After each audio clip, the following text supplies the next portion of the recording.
શું તમને ખબર છે કે ભારતમાં હેલ્મેટ પહેરવાનો જે નિયમ છે ને એમાંથી કેટલાક લોકોને બાકાત રાખવામાં આવે છે, એટલે કે છૂટ આપવામાં આવી છે. હવે તમને થશે કે હેલ્મેટ પહેરવાનો કાયદો તો બધાને લાગુ પડવો જોઈએ, કાયદો તો બધા માટે સરખો હોય, તો આવું કેમ કરવામાં આવ્યું છે? એનો જવાબ છે હેલ્મેટ પહેરવાના નિયમમાંથી જેમને છૂટ આપવામાં આવી છે એ લોકો છે શીખો કે જેઓ ટર્બન પહેરે છે, એટલે કે માથે પાઘડી પહેરતા હોય છે. હેલ્મેટ પહેરવાનો મૂળ ઇન્ટેન્શન તો એ જ છે કે જ્યારે કોઈ અકસ્માત થાય ત્યારે કોઈ વ્યક્તિ જો પડી જાય તો એના માથાને નુકસાન ન થાય. હવે જે લોકો ટર્બન પહેરે છે એમને હેલ્મેટ પહેરવામાં એક તો મુશ્કેલી પડે છે અને બીજું કે ટર્બનના કારણે પણ એમના માથાને રક્ષણ મળી શકે છે.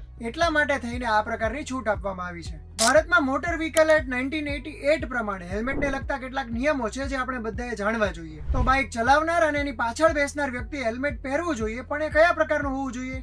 તો પહેલી વસ્તુ છે એનું વજન 1.2 kg જેટલું હોવું જોઈએ. બીજી વસ્તુ છે કે એની જે થિકનેસ છે એ 22 થી 25 mm જેટલી હોવી જોઈએ. ત્રીજી વસ્તુ કે એની અંદર હાઈ ક્વોલિટી ફોમ અને પ્લાસ્ટિકનો ઉપયોગ થયો હોવો જોઈએ, એટલે કે એની ક્વોલિટી સારી હોવી જોઈએ. અને ચોથી વસ્તુ, ભારતની એક સંસ્થા છે જેનું નામ છે BIS, એટલે કે બ્યુરો ઓફ ઇન્ડિયન સ્ટેન્ડર્ડ્સ, એણે પ્રમાણિત કરેલા ધારાધોરણો પ્રમાણે આ હેલ્મેટ બન્યું હોવું જોઈએ.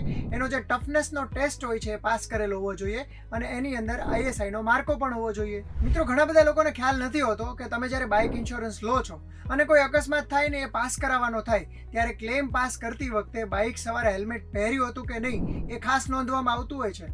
જે વ્યક્તિએ હેલ્મેટ ન પહેર્યું હોય એમના ક્લેમ પાસ થઈ શકતા નથી. આ સિવાય માથાની અંદર આપણું બ્રેઇન અને મહત્વના ઓર્ગન્સ હોય છે, એટલા માટે પણ એનું રક્ષણ કરવું ખૂબ જરૂરી છે. અને અકસ્માત સમયે જો વધારે પડતું બ્લડ લોસ થઈ જાય કે બ્રેઇનને ઇન્જરી થાય તો એ વ્યક્તિની બચવાની શક્યતા પણ ઓછી થઈ જાય છે.